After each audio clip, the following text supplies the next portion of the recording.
I'm going to tell you what Mercedes did for 547 days without anyone paying her a single extra dollar. Each morning, before the sun even thought about rising over Mexico City, this 52-year-old woman would pull an old cell phone from her blue apron. It wasn't an expensive phone, maybe 60 bucks, the kind people toss when the screen cracks. But that phone held something that all the money in the world couldn't buy. 547 videos, each one 3 to 5 minutes long, each one recorded in secret, each one directed at a man who would soon forget his own name. And the phrase she said at the end of each video, that phrase destroyed me the first time I heard it. But before I tell you what that phrase was, I need you to understand how it all began. I need you to meet Eleanor Cartwright. Eleanor was 64 years old when her world collapsed. Not because of an accident, not because of betrayal, not because of lost money, but because of 3 words: Alzheimer's. Stage 5. The neurologist uttered them as if they were nothing, as if he wasn't shattering 35 years of marriage with 3 simple words. Edward Cartwright, 68 years old, an award-winning architect, the builder of 47 iconic buildings across Mexico, the man who designed the hotel where they met, the man who made her laugh every day for 3.5 decades. That man was disappearing, not physically. Physically, he was still there, sitting in his favorite armchair, looking out the window of their Bel Air estate. But his mind was being erased, like a drawing in the sand when the tide comes in, and Eleanor couldn't stand it. So she did what many people do when the pain is too great. She ran, not physically. She continued living in the same house. She continued sleeping in the same bed. But emotionally, Eleanor was gone. She started working 16 hours a day, meetings she didn't need to attend, trips she could have delegated, business dinners she used to turn down, anything to avoid being at home, anything to avoid seeing Edward staring at a photo from their wedding and asking who the woman in the white dress was. If you're listening to this, and you've ever run from something that hurt too much to face, then you understand Eleanor. Don't judge her yet, because what comes next will change everything you think about her. It was in that moment of absence that Mercedes Gutierrez entered the Cartwrights' lives. Mercedes wasn't an ordinary housekeeper. She was 52 years old. She'd been working in the homes of wealthy families for 20 years. She knew how to cook, clean, organize, everything you'd expect from a domestic employee. But Mercedes had something that doesn't appear on any resume. She had experience with pain. 8 years earlier, Mercedes had lost her husband, Robert, advanced Parkinson's disease. 3 years of deterioration. 3 years watching the man she loved slowly vanish. And Mercedes regretted something, not that she hadn't taken care of him. She did that with all her heart. She regretted not recording, not documenting, not preserving the memories, when Robert could still create them. When Robert died, Mercedes realized she had almost nothing. A few photos, a couple of old letters, memories that were fading with time. And she promised herself that if she ever had the chance to help someone in the same situation, she would do things differently. She didn't know that opportunity would come 8 years later. In the Cartwrights' Bel Air estate, Mercedes' first day at the house was a Tuesday in March.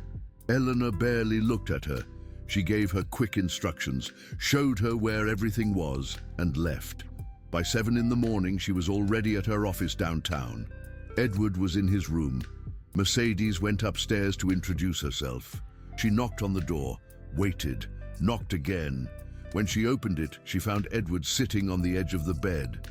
He was holding a sketchbook in his hands, the kind architects use for their sketches, but the sketchbook was blank. Edward was looking at it as if he expected something to appear, as if the drawings would materialize if he stared intensely enough. "Good morning, Mr. Cartwright," Mercedes said in a soft voice. "I'm Mercedes. I'm here to help you with anything you need." Edward looked up, and for a moment, for a brief moment. Mercedes saw clarity in his eyes. I used to draw, Edward said. Buildings, many buildings, but I don't remember how anymore. Mercedes felt something break inside her. She knew that look. She'd seen it in Robert 1,000 times. The look of someone who knows something is missing but can't find it. The look of someone who is losing themselves. That night, Mercedes couldn't sleep. She stayed up thinking about Edward, about his empty sketchbook, about his lost eyes, and about Eleanor, about how she avoided her husband, about how she fled the house every morning as if she were escaping a fire. Mercedes understood the denial. She had lived it, but she also knew something that Eleanor didn't yet understand. Time was running out. Each day that passed was one less day of lucidity, one less day of possible memories, one less day of Edward being Edward, and no one was taking advantage of that time. No one was preserving anything. On the third day, Mercedes made a decision. She didn't ask anyone for permission. She didn't consult with Eleanor. She didn't talk to the children who lived abroad. She simply did it. At 5:30 in the morning, before any other employee arrived, Mercedes pulled out her old cell phone. She went into Edward's room. He was awake. He was always awake at that hour. Alzheimer's had shattered his sleep pattern. "Good morning, Mr. Cartwright," Mercedes said. "Would you mind if I asked you a few questions?" Edward looked at her confused. "Questions? What kind of questions?" Mercedes turned on the phone's camera. "Questions about you, about your life, about the things you've done."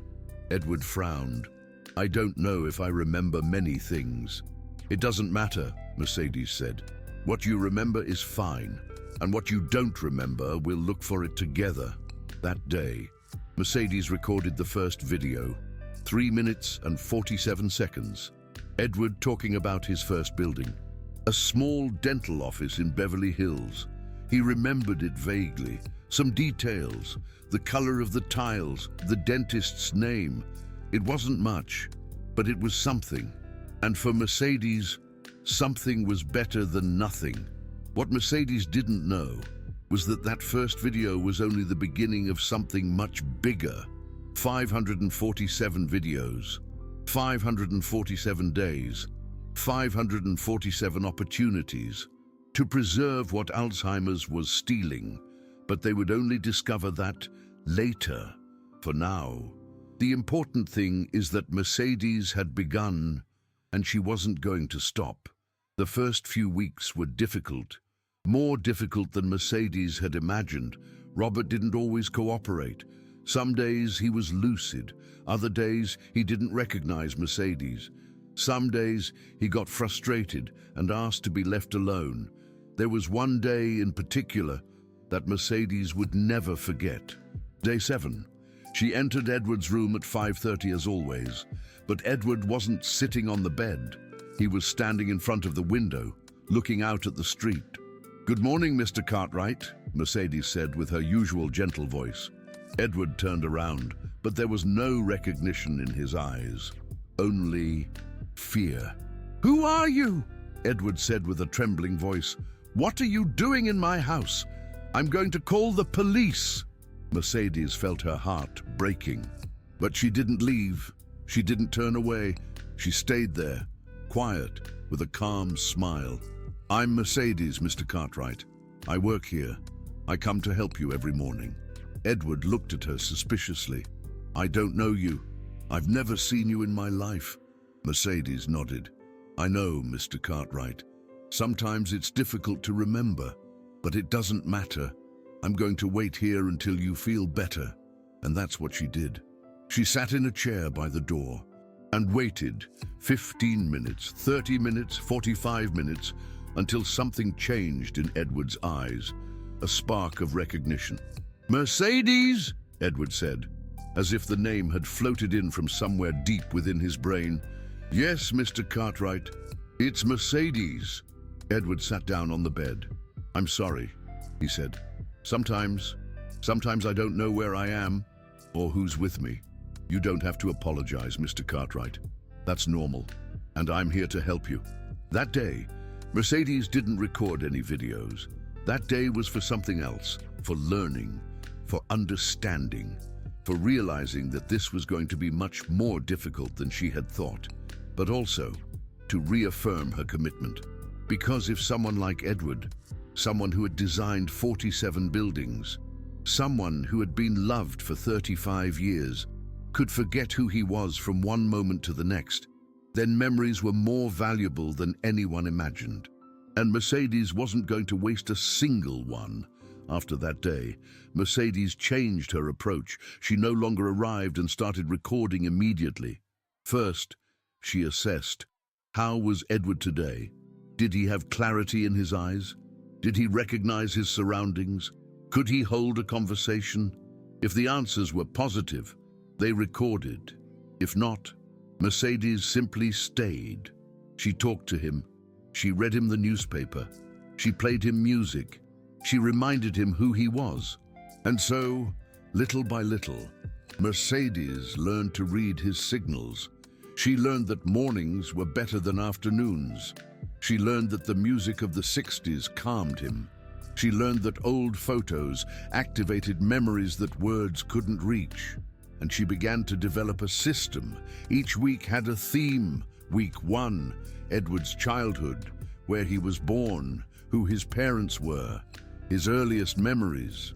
Week 2, college, how he discovered architecture, his favorite professors, his first drawings. Week 3, work, his buildings, his projects, the awards he had won. Week 4, family, how he met Eleanor, the wedding, the children, the grandchildren, and so on. Mercedes created a structure, a map of Edward's life that she filled video by video. But there was a problem. Eleanor. Eleanor still didn't know anything. She was still arriving late, still avoiding Edward, still mired in her denial. And Mercedes didn't know how to tell her. How do you tell a woman who's running from pain that a housekeeper is doing what she should be doing? How do you tell her that a stranger is preserving her husband's memories while she hides in work meetings? Mercedes decided to wait. She decided to keep recording in silence. She decided that the right moment would come. She didn't know that that moment would take almost 2 years. But before that moment arrived, something incredible started to happen. Edward was improving, not medically. Alzheimer's was still progressing. That was inevitable. But emotionally, something was changing. Mercedes noticed it first in small things. Edward smiled more. He slept better. He had fewer episodes of confusion, and he began to look forward to the mornings, to looking forward to Mercedes, to looking forward to the videos. One day, after recording, Edward said something to her that Mercedes would never forget. "When I see you, Mercedes, it's like I know who I am." Mercedes had to hold back tears because she understood exactly what Edward meant. Alzheimer's doesn't just steal memories, it steals identity.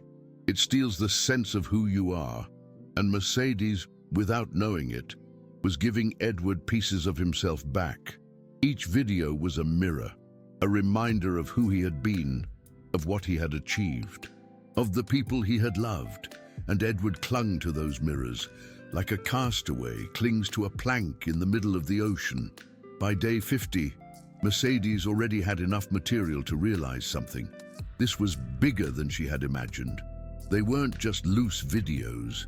It was a complete archive of the life of Edward Cartwright, and she needed to organize it. Mercedes bought a blue notebook, 340 pages. In it, she began to document everything. Each video recorded the date, the duration, the theme, Edward's level of lucidity that day.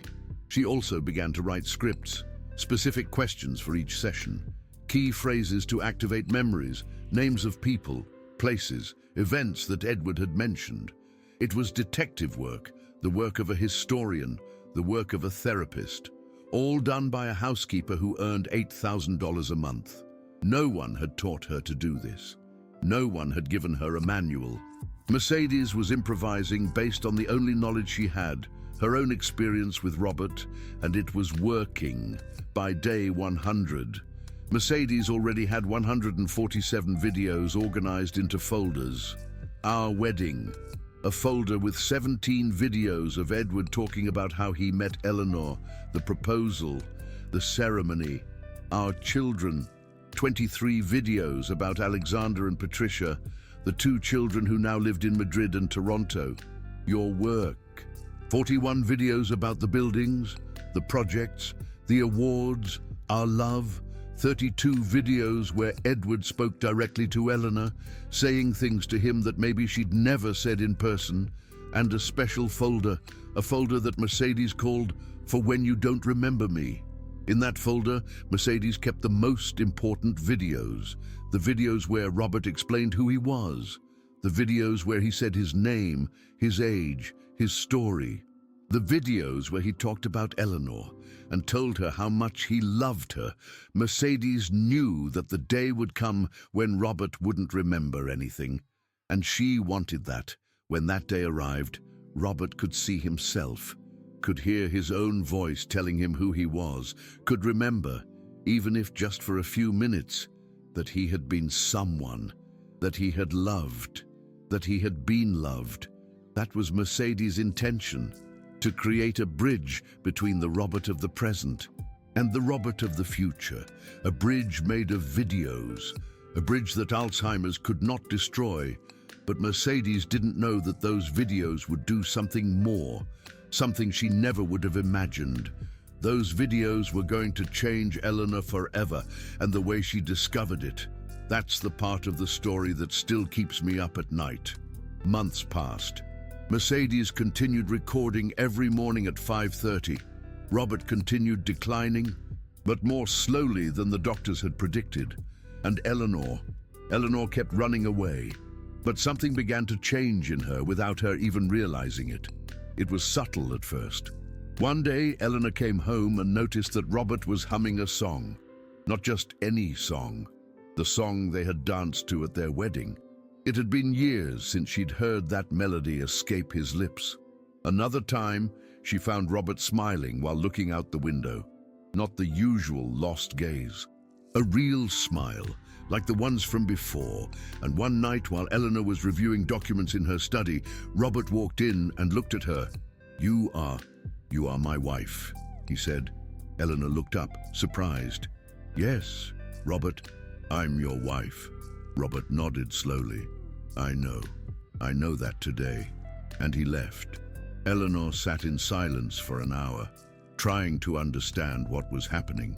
Robert hadn't had a moment of such clarity in months. What had changed?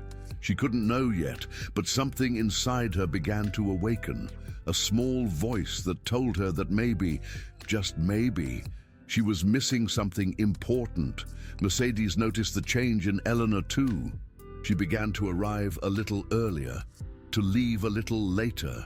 Sometimes, Mercedes found her standing in the hallway looking towards Robert's room, as if she wanted to enter, but didn't dare. Mercedes understood what was happening. Eleanor was struggling with herself, the part of her that wanted to flee against the part that wanted to stay. Fear against love. Mercedes had seen that struggle before, in herself, when Robert was sick, and she knew that she couldn't force Eleanor to choose. She had to reach that decision on her own, but time was running out. Robert had had a good period, several months of relative stability, but Mercedes knew from experience that those periods don't last forever. Alzheimer's doesn't stop, it only pauses, and when it returns with force. Mercedes accelerated the recording pace. It was no longer just one video per day. It was 2, sometimes 3. She wanted to capture everything possible while Robert could still remember, while he could still talk about Eleanor with love in his eyes, while he could still say her name. By day 200, Mercedes already had 347 videos. The blue sketchbook was almost full. She had to buy another, and she began to worry about something new: security. What would happen if she lost the phone? What would happen if it broke? 547 videos lost forever. Mercedes couldn't allow it. She spent $200 of her own salary. She bought an external hard drive, a flash drive, and paid for cloud storage. 3 backups, 3 ways to ensure that no matter what happened, the videos would survive. It was almost 1/3 of her monthly salary. But for Mercedes, there was no doubt. Those videos were more valuable than any amount of money. They were the life of a man. They were 35 years of love. They were memories that would soon cease to exist anywhere else. And Mercedes was going to protect them with her life. By day 300, something began to change in Robert. The good days began to be less frequent. The mornings of lucidity became mornings of confusion. Robert began to forget things he previously remembered. He began to repeat the same stories again and again. He began to confuse names, dates, places. Mercedes saw it coming. She knew this moment would arrive, and she prepared. She changed the recording strategy. She no longer asked complicated questions. She no longer expected long answers. Now, the videos were different. Mercedes showed Robert old videos of himself and recorded his reaction. It was like creating a mirror within another mirror. Robert seeing himself, recognizing himself, smiling at seeing his own image. And sometimes, in those moments, something was activated. A memory, an emotion, a connection. Like the day Mercedes showed him a video of him talking about their wedding. Robert looked at the screen for 30 seconds and then said, "Eleanor, my Eleanor, she is the love of my life." Mercedes almost dropped the phone. It was the first time in weeks that Robert had said Eleanor's name without someone reminding him. And he had said it watching a video of himself. The video had activated something that Mercedes' words could not reach.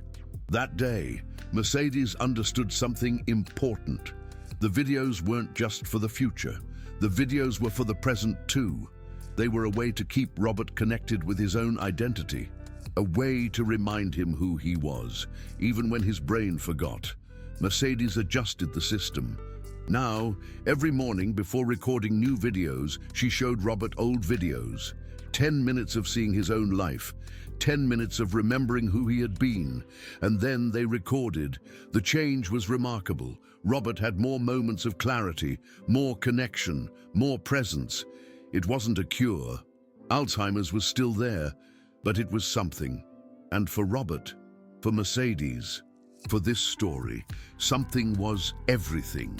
Meanwhile, Eleanor continued her own transformation. She didn't know it yet, but she was about to discover everything. And when she discovered it, nothing would ever be the same. 400 days had passed since the first video. 400 days of Mercedes arriving at 5:30 in the morning. 400 days of secretly recording. 400 days of preserving memories that no one else was preserving. And Eleanor had no idea. She was still working 16-hour days, still avoiding Robert, but something had changed. She wasn't running away completely anymore. Sometimes she'd stay a little longer at home. Sometimes she'd enter Robert's room just to watch him sleep. And every time she did, she felt something she couldn't explain. Robert seemed different, more tranquil, more at peace, as if someone was taking care of him. In a way that she didn't understand, Eleanor began to wonder what was happening, but every time she tried to investigate, something stopped her. Fear. The fear of discovering that she'd missed something important. The fear of facing what she'd been avoiding. The fear of seeing Robert and realizing how much time she'd wasted. That fear paralyzed her for months, but fear can't last forever. And on day 419, everything changed. Eleanor had a meeting cancelled, something that almost never happened. Instead of finding another meeting to fill the slot, she decided to go home early. She didn't know why. She just felt that she had to. She arrived at the estate at 6 in the morning. The sun was barely rising. The house was silent, or so she thought. Because as she walked up the stairs toward Robert's room, she heard something, a voice, Robert's voice, talking, not whispering, Not mumbling confusedly, speaking clearly. Eleanor stopped in the hallway. Her heart began to beat faster. What was happening? She crept closer to the bedroom door. It was slightly ajar. And what she saw through that crack, that's what destroyed me when Mercedes told me. That's what's going to destroy everything you think you know about this story. Eleanor saw Mercedes sitting beside Robert. She had a cell phone in her hand. The camera was on, and Robert was speaking directly into the lens. But he wasn't telling a random story. He wasn't answering questions about his past. Robert was talking to Eleanor. "My love," Robert said, looking at the camera, "I know the day will come when I don't recognize you. I know the moment will arrive when I look at your face and I don't know who you are." Eleanor brought her hand to her mouth. Tears started to fall uncontrollably. "But I want you to know something," Robert continued. "Even if my brain forgets you, my heart never will, because you are everything I am, everything I was, everything that ever mattered." Robert paused. Mercedes gently wiped a tear from his face, and then Robert said the words that had been at the end of every video, the words that Mercedes had been waiting for Eleanor to hear. "When you don't remember me, my love, watch this video and know that I loved you 35 years, and that I'll love you 35 more, even if it's from oblivion." Eleanor couldn't contain herself any longer. A sob escaped her throat. Mercedes turned around. Robert looked up, and for the first time in almost 2 years, Eleanor and Robert looked at each other. Truly, not through haste, not through avoidance, not through fear. They looked at each other as what they were. Two people who had loved each other for 35 years. Two people who still loved each other, even though one of them was forgetting, even though the other had been running away. The silence that followed was the longest of Eleanor's life. 30 seconds. That felt like hours. Mercedes stood up slowly. "Mrs. Cartwright, I can explain." But Eleanor wasn't looking at Mercedes.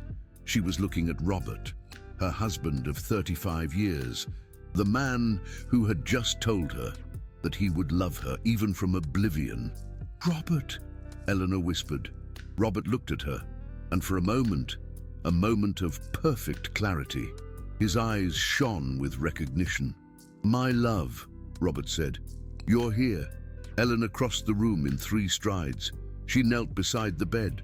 She took Robert's hands in hers, and she wept. She wept as she hadn't wept in 2 years. She wept for all the lost time, for all the mornings she'd left early, for all the nights she'd arrived late, for all the times she could have been there and chose not to be. Robert looked at her tenderly. "Don't cry, my love," he said. "You're here now. That's what matters." Mercedes watched from the doorway. Tears were falling down her face too, because she knew what she was witnessing. She knew that this was the moment she'd been waiting for 419 days. The moment when Eleanor would finally stop running. The moment when love would conquer fear. Eleanor stayed with Robert for an hour. They didn't talk much. There was no need. They were just together. When Robert fell asleep, Eleanor got up. She looked at Mercedes, and she did something that Mercedes would never have expected. She walked over to her and hugged her. "Thank you," Eleanor whispered. "Thank you for doing what I couldn't." Mercedes didn't know what to say. She just returned the hug, and in that moment, something changed between them. They were no longer employer and housekeeper. They were 2 women united by their love for a man who was fading away. 2 women who had found a way to preserve what time and illness were stealing. That afternoon, Eleanor asked Mercedes to show her everything, the videos, the sketchbook, the system, and what she discovered left her speechless. 547 videos, organized into folders, 340 pages of notes, scripts, observations, a complete archive of the life of Robert Cartwright, all done by a housekeeper who earned $2,000 a month. How did you do all this?" Eleanor asked. flipping through the blue sketchbook. One day at a time, Mrs. Cartwright. Just one day at a time. Eleanor stopped at one page. It was day 73. Mercedes had written, "Today, Robert cried when I asked him about Eleanor. He said that he missed her, even though she was in the same house. He said that he felt he'd lost her, before he lost her for real." Eleanor closed the sketchbook. Tears fell again. "He knew," she said softly. "He knew I was avoiding him." Mercedes nodded. "But he never blamed you, Mrs. Cartwright. Never. All he ever said was how much he loved you, how much he wanted you to be happy, even if that happiness didn't include him." Eleanor was silent for a long moment, and then she made a decision, the most important decision of her life. "Mercedes," she said, "starting tomorrow, I want you to teach me everything. I want to learn how to record. I want to be in the videos. I want to be present." Mercedes smiled. It was the first genuine smile Eleanor had shown in almost 2 years. "It would be an honor, Mrs. Cartwright." Die. And so began a new chapter in this story. The following days were a complete transformation. Eleanor reduced her work schedule from 16 hours to 8. She hired a co-CEO for her hotel chain and started spending her mornings with Edward and Mercedes. The first sessions were difficult. Eleanor didn't know how to act in front of the camera. She felt awkward, out of place. But Mercedes was patient. She taught her how to ask questions, how to trigger memories, how to create a safe environment for Edward to feel comfortable. And something incredible started to happen. Edward responded to Eleanor's presence in a way no one expected. His moments of lucidity multiplied. His periods of confusion shortened. The neurologist couldn't explain it, but Mercedes understood perfectly what was happening. Love doesn't cure Alzheimer's, but love makes it worth fighting for. Edward had found a reason to cling to every moment of clarity. Eleanor. On day 500, they recorded a special video. It wasn't like the others. This video was recorded by the two of them together, Edward and Eleanor, in front of the camera. Mercedes held the phone, and what happened in those 5 minutes was something no one would ever forget. Edward looked at Eleanor, and for the first time in months, his eyes were completely clear. "Eleanor," Edward said, "I know there are days when I don't recognize you. I know there are days when I don't even know my own name." Eleanor nodded, tears already falling. "But I want you to know something. There's a place inside me, a place that Alzheimer's can't touch, where you live, where you'll always live, where the first day I saw you keeps happening over and over again." Eleanor took his hand. "I remember you too, Edward. I remember you every day, even when you can't remember me." Edward smiled. And then he said something no one expected. "Mercedes." Mercedes lowered the phone, surprised. "Yes, Mr. Cartwright." Edward looked at her with gratitude. "Thank you for taking care of her, for taking care of us, for doing what we couldn't do." Mercedes couldn't respond. The tears wouldn't allow it. And Eleanor understood in that moment something that would change everything. Mercedes hadn't just preserved Edward's memories.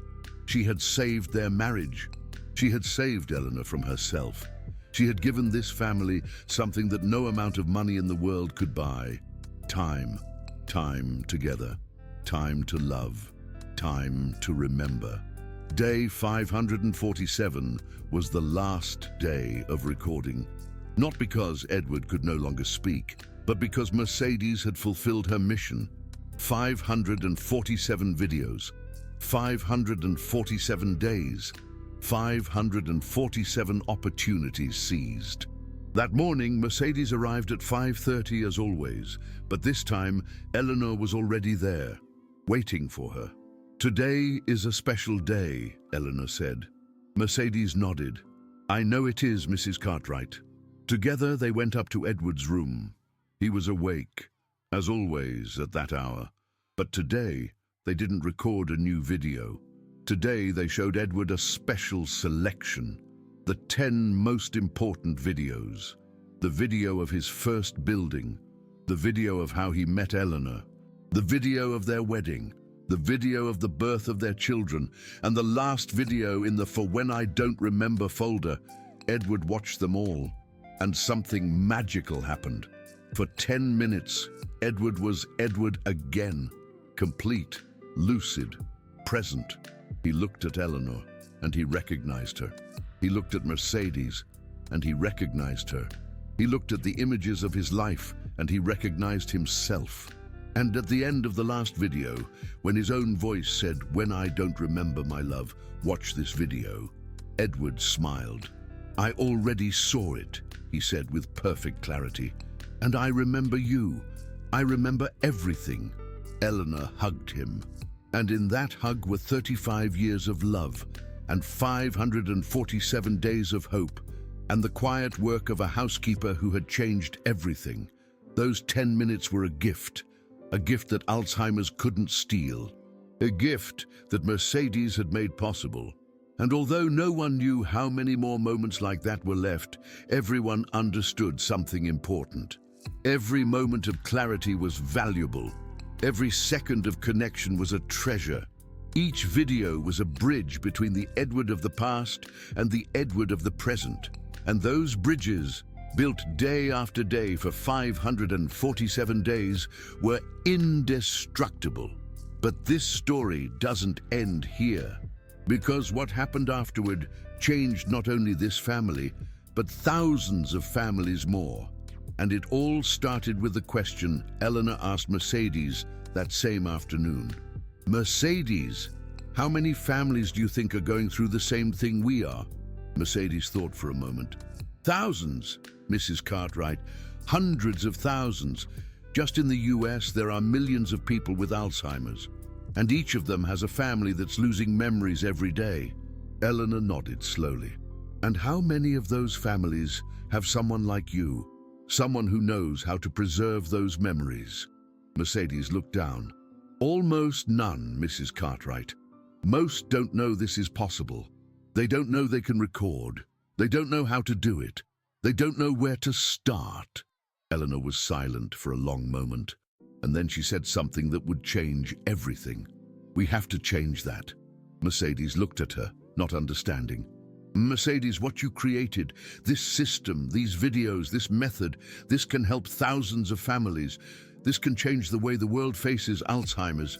"But Mrs. Cartwright, I'm just a housekeeper. I don't have an education. I don't have a degree." Eleanor smiled. "You have something better than any degree. You have 547 days of experience. You have a method that works. You have results that no doctor has achieved." Mercedes didn't know what to say. "I want to create a foundation," Eleanor continued, "a foundation that teaches other families how to do what you did. A foundation that preserves memories across the country.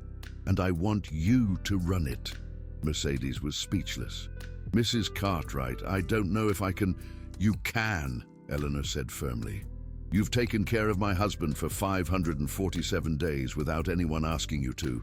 You've created a system that works better than any medical treatment.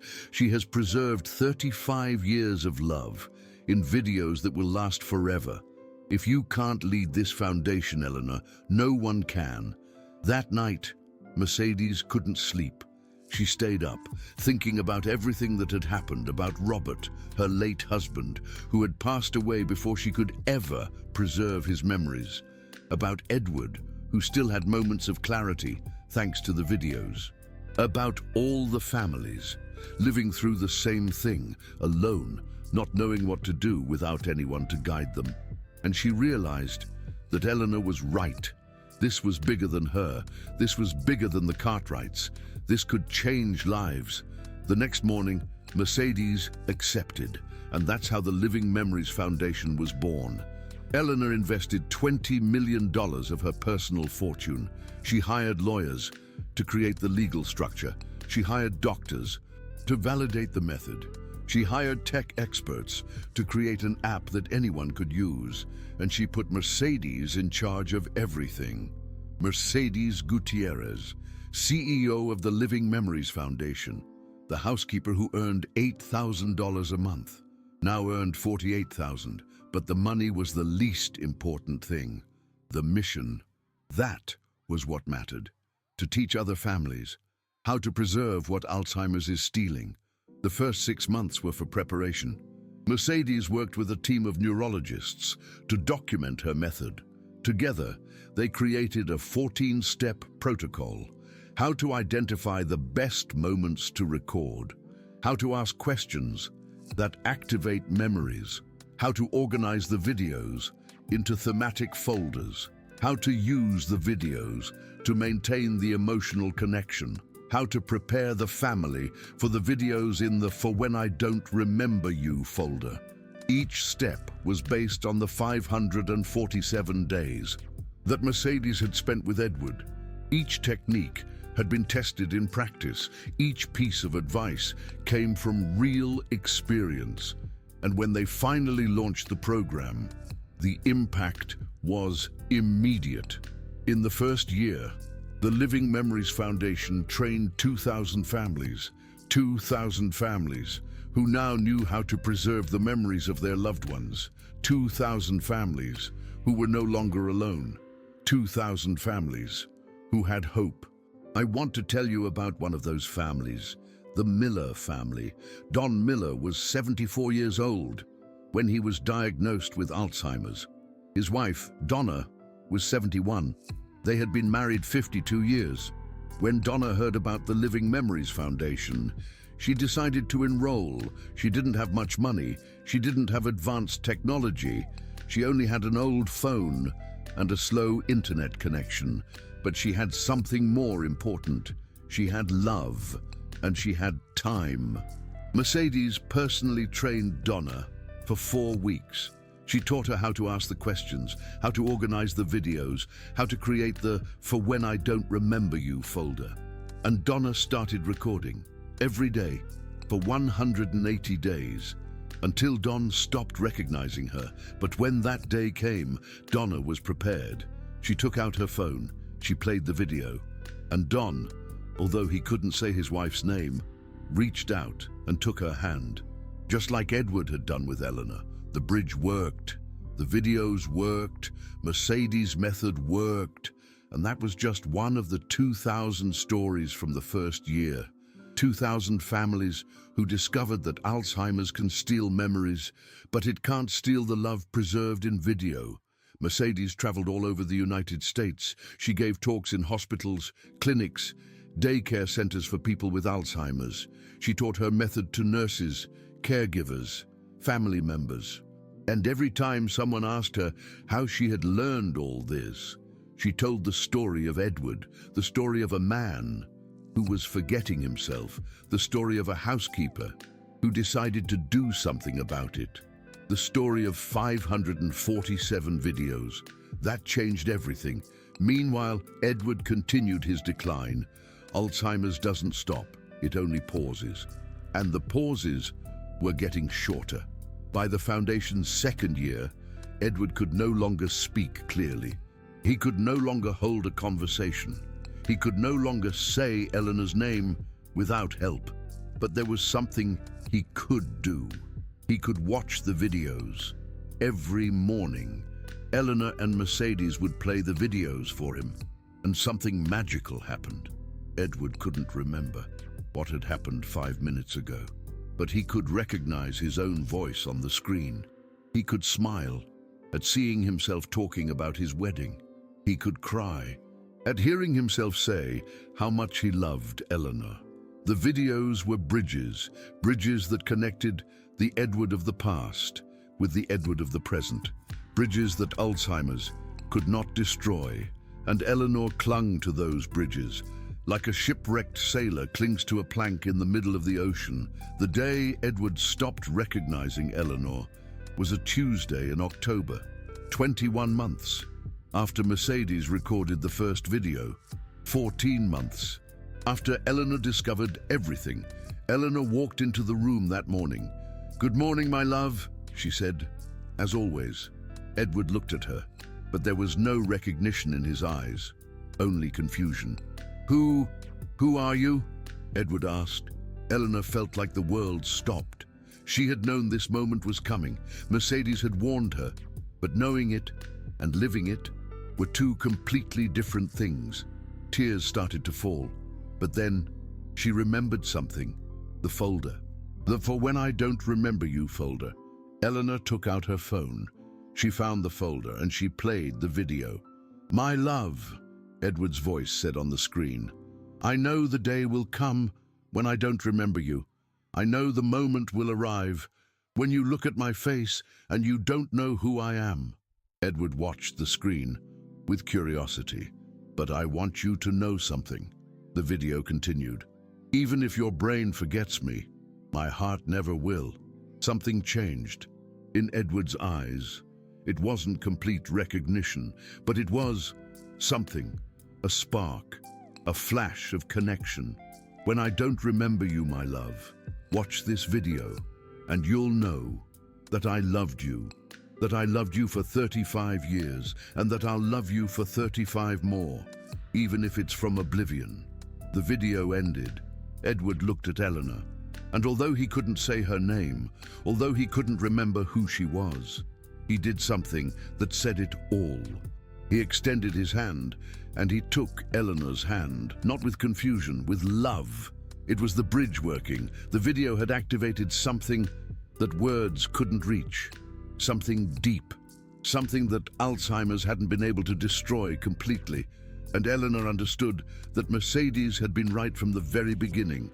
Memories may fade, but love finds ways to survive. Edward Cartwright passed away on a Wednesday in April, 24 months after the first video, 17 months after Eleanor discovered the project. He died peacefully, in his estate, in his bed, with Eleanor holding his left hand, with Mercedes holding his right hand, and with his own voice playing on a cell phone. "When you don't remember me, my love, watch this video, and you'll know that I loved you."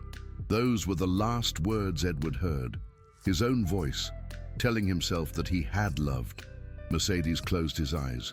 Eleanor kissed him on the forehead. And in that moment, the two women who had cared for Edward during his final years looked at each other.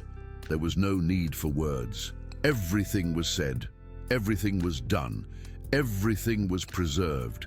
Edward's funeral was unlike any funeral people had ever seen. There weren't just eulogies. There were videos. The family selected 10 videos from Mercedes' collection. Edward talking about his childhood, maybe remembering that camping trip to Yosemite. Edward talking about his career, all those buildings he designed. Edward talking about his children, sharing stories about school plays and family vacations. Edward talking about Eleanor, reminiscing about their first date and the last video. The video from the folder titled "For When You Don't Remember Me." 300 people listened to Edward say, "When you don't remember me, my love, watch this video, and you'll know that I loved you." 300 people wept. 300 people understood what Mercedes had accomplished. She hadn't saved Edward from Alzheimer's. No one can do that. But she had preserved his essence, his voice, his stories, his love. And that was something that Alzheimer's could never steal. After the funeral, something incredible happened. Edward's videos went viral. Eleanor had given permission for some of them to be shared, with the purpose of promoting the foundation. 5 million people watched the video of Edward saying, "When you don't remember me." 500,000 people visited the Living Memories Foundation website.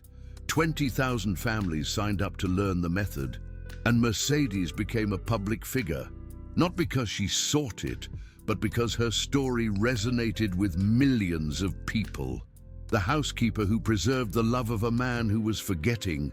The woman with no formal training, who created a method better than any medical treatment. The invisible person who did something that no one else thought to do. Today, 3 years after Edward's death, the Living Memories Foundation has grown beyond what anyone could have imagined. 47 neurological hospitals in Mexico use the Mercedes protocol. 2,000 caregivers have been trained. 12,000 families have learned how to preserve memories. And the numbers keep growing. Mercedes is still the director. At 55 years old, she travels across the country teaching her method. Each time she speaks with a new family, she tells them the story of Edward. And every time someone asks her why she started all of this, she gives the same answer. Because when my husband Robert died, I realized that I had nothing. Some photos, a couple of letters, fading memories, and I promised myself that if I could ever help someone avoid that same fate, I would. Mercedes kept her promise. 547 times with Edward. And now, thousands of times more with each family that learns her method. Eleanor still lives in the Bel Air estate, but she no longer works 16 hours a day. She reduced her involvement in the hotels to a minimum. She dedicates most of her time to the foundation, and every morning, before starting her day, she does something special. She watches one of Edward's videos, sometimes the video of their wedding, sometimes the video of how they met, sometimes the video of him saying how much he loved her. And every time she does, she feels that Edward is still there, not physically. He physically left 3 years ago, but in the videos, Edward is still alive. He's still talking, still smiling, still saying, "When you don't remember me, my love, watch this video." And Eleanor watches it and remembers him and knows that she will always remember him. If you're listening to this and you know someone with Alzheimer's, listen carefully. Don't wait. Don't run away. Don't think there's nothing you can do. There is something. You can record. You can preserve. You can create bridges that the disease cannot destroy. Mercedes did it with an $800 cell phone. You can do it too. You don't need to be a doctor. You don't need to be a therapist. You don't need to be an expert in anything. You just need to be present. You just need to ask the right questions. You just need to press the record button. And if someday that person can no longer remember you, you'll have something that Alzheimer's can't take away. You'll have their voice. You'll have their stories. You'll have their words of love recorded forever. This story started with a housekeeper who earned $8,000 a month, a woman that no one would have noticed, a woman invisible to the world. But that woman did something extraordinary. She recorded 547 videos.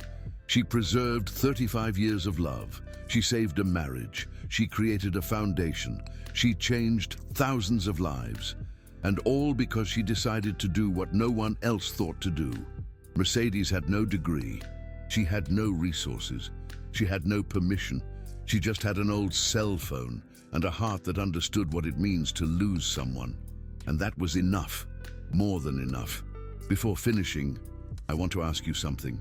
Is there someone in your life whose memories should be preserved? Someone whose voice you'd like to hear forever? Someone whose stories you don't want to be lost? Then don't wait. Take out your cell phone. Ask them questions. Record them talking about their life. It doesn't have to be perfect. It doesn't have to be professional. It just has to be real. Because time passes and memories fade. And one day you'll realize that you have nothing, or you'll realize that you have everything. It depends on what you do today. Mercedes chose to record. 547 times she chose to record. And thanks to that choice, Edward Cartwright is still alive in the hearts of all who see his videos. His voice is still heard. His stories are still being told. His love is still being felt, even from beyond oblivion. This is the story of Mercedes Gutierrez, a housekeeper who changed the world, one video at a time. A woman who proved that true love doesn't die with memory.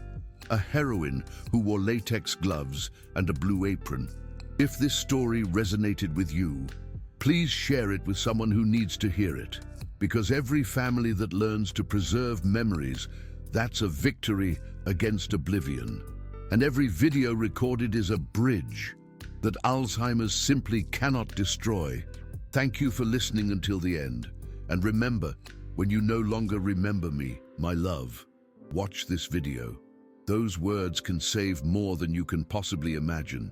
And if you ever wonder if a single person can make a difference, remember Mercedes Gutierrez, a housekeeper, 52 years old, with a cell phone that cost maybe $50, who recorded 547 videos and changed the world, one video at a time, one day at a time, one act of love at a time, because in the end, that's the only thing that truly matters.